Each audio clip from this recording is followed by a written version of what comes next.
Assalamualaikum warahmatullahi wabarakatuh. Selamat datang di channel Asabi.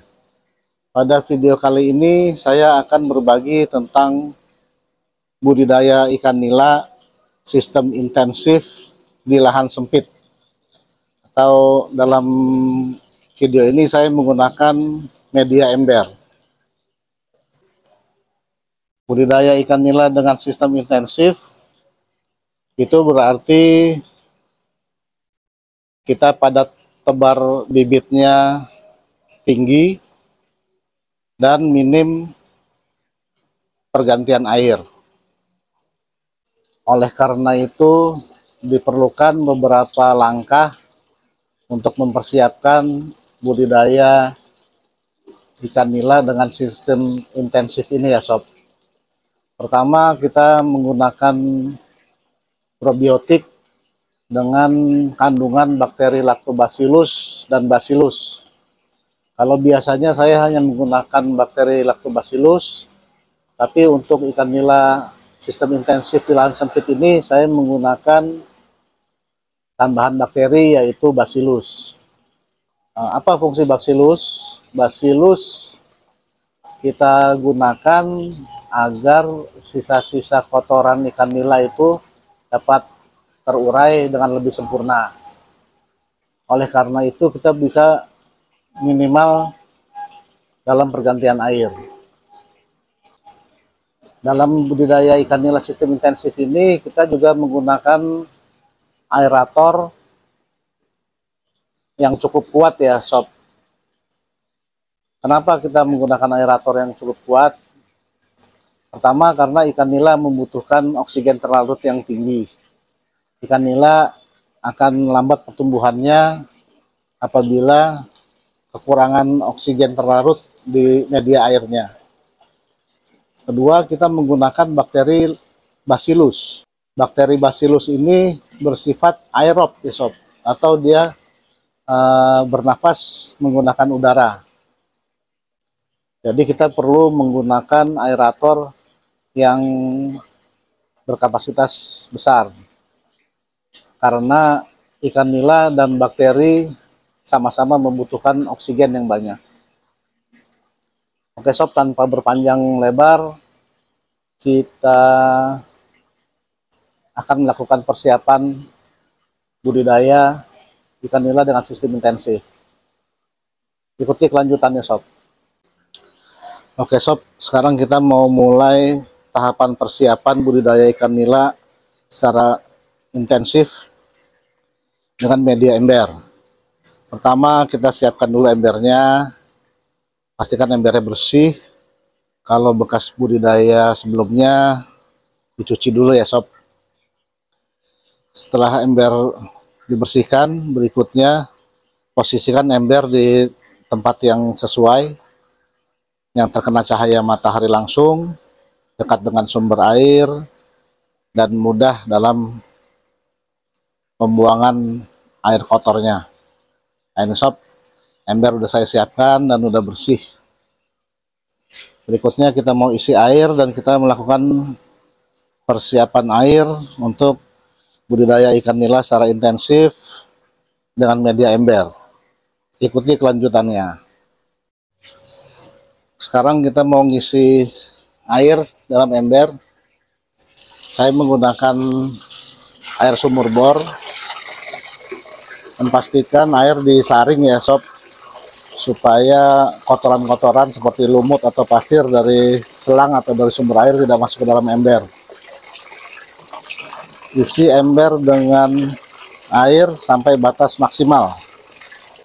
Kalau sobat-sobat sekalian ada yang menggunakan air PDAM, maka airnya wajib untuk diinapkan dulu 1 atau 2 malam supaya kaporitnya bisa menguap.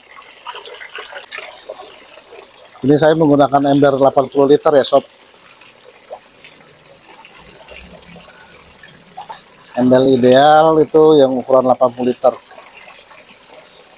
Karena harganya cukup terjangkau dan sudah cukup untuk budidaya ikan dengan jumlah yang ideal juga. Untuk memudahkan, sebaiknya kita menggunakan ember yang udah diberi saluran pembuangan, jadi nanti proses budidayanya bisa jadi lebih mudah ya sob. Untuk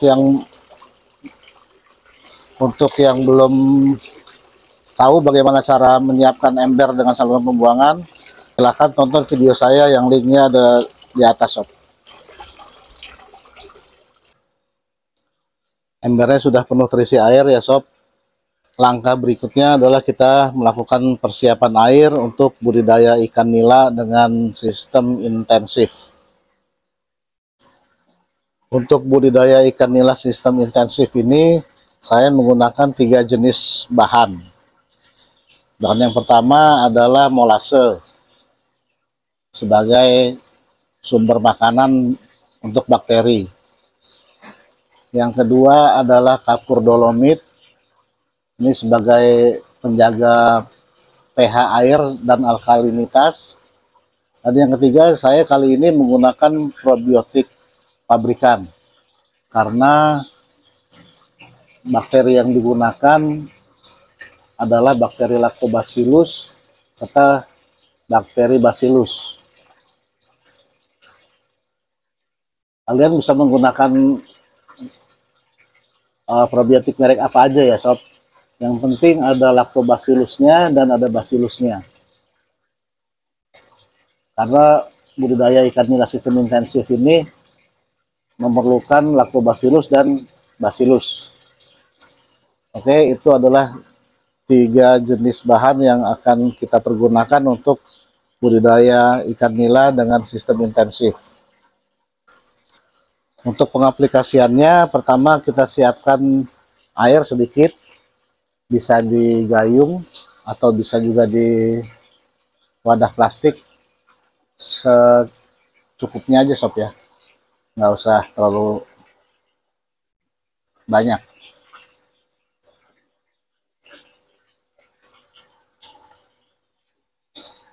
Terus kita masukkan molase sebanyak 1 tutup botol seperti ini.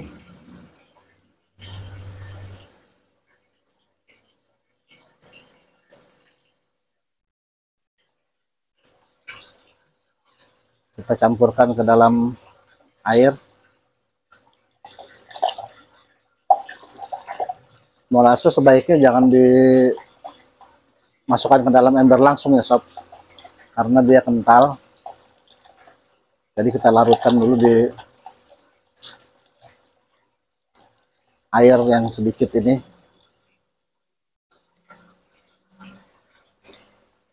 Setelah larut, kita aplikasikan, kita masukkan probiotik yang mengandung lactobacillus dan bacillus.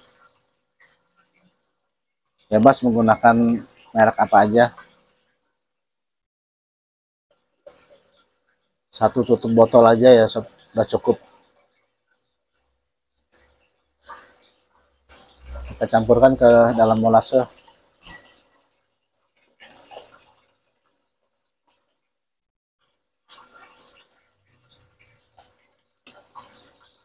Ini bisa kita diamkan beberapa menit atau bisa juga didiamkan beberapa menit dengan diberi aerasi. Tapi kalau nggak pakai aerasi juga nggak apa-apa. Sementara kita menunggu probiotik dan molase ini tercampur dan bakterinya aktif, kita aplikasikan kapur dolomit ke air.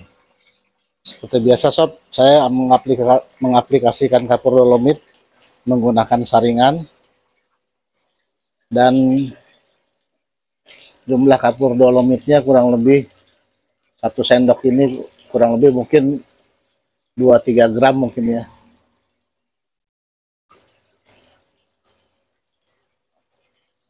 Terus langsung kita tebar ke dalam air.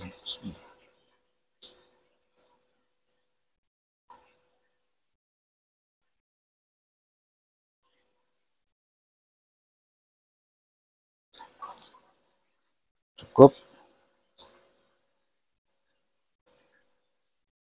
Setelah kita tunggu beberapa menit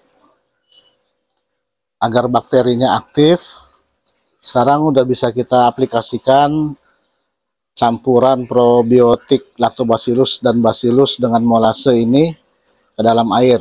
Langsung aja kita tebar ya secara merata ya sob. Bismillah.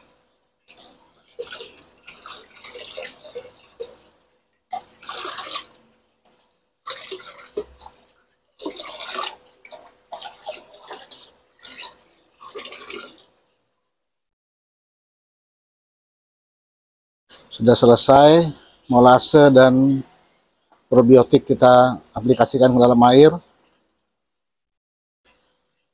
Langkah terakhir persiapan air adalah pemberian aerasi.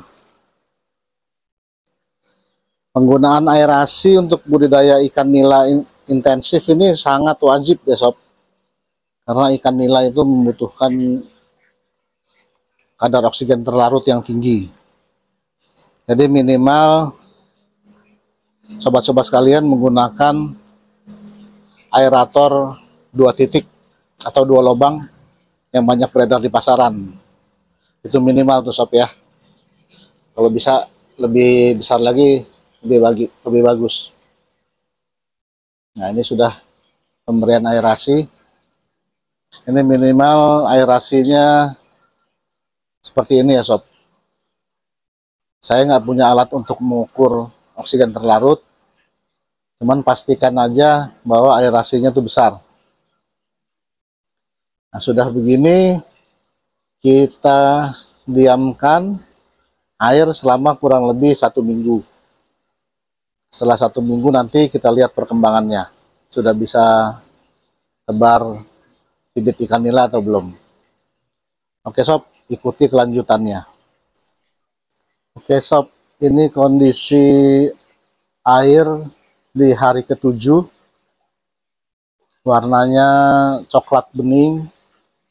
Kalau ada sedikit busa-busa itu wajar ya sob, karena ini mengandung bakteri Bacillus.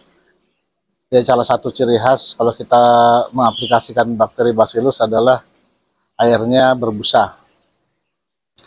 Kalau ngelihat dari fisik airnya, ini kita udah siap untuk tebar benih ikan nila ya sob.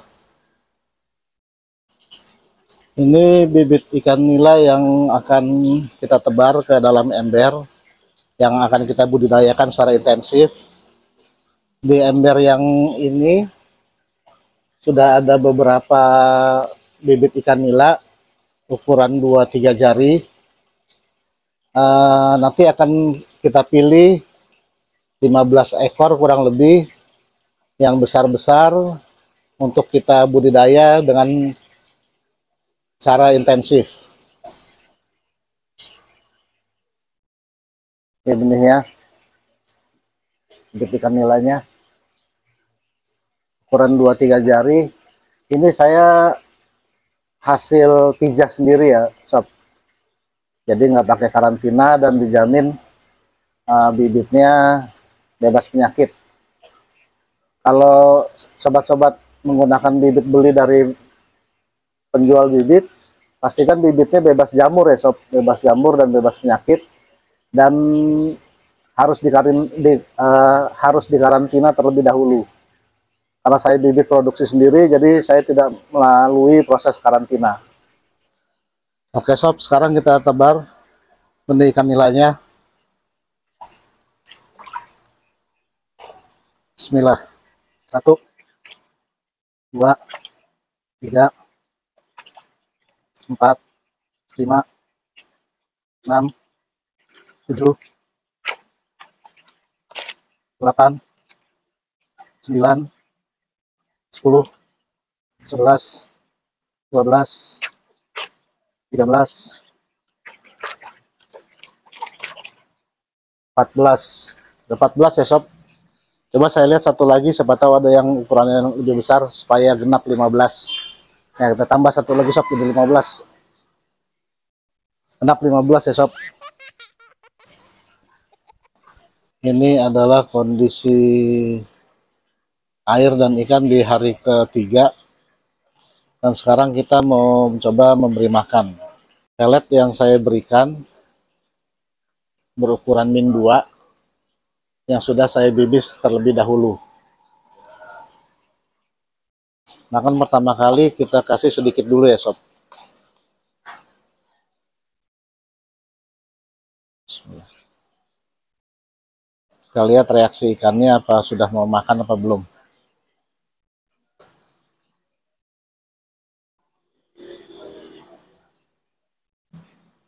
Udah mulai mau makan ya sob, walaupun masih belum semangat tapi sudah mulai mau makan. Oke, berarti budidaya ikan nila sistem intensif hari ketiga setelah tebar, ikan sudah bisa diberi makan.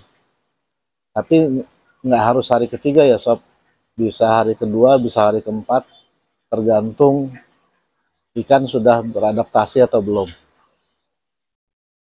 Oke sob, sampai di sini dulu video tentang cara budidaya ikan nila sistem intensif di lahan sempit. Semoga bermanfaat. Terima kasih sudah menonton sampai habis. Sampai jumpa di video-video Asabi yang berikutnya.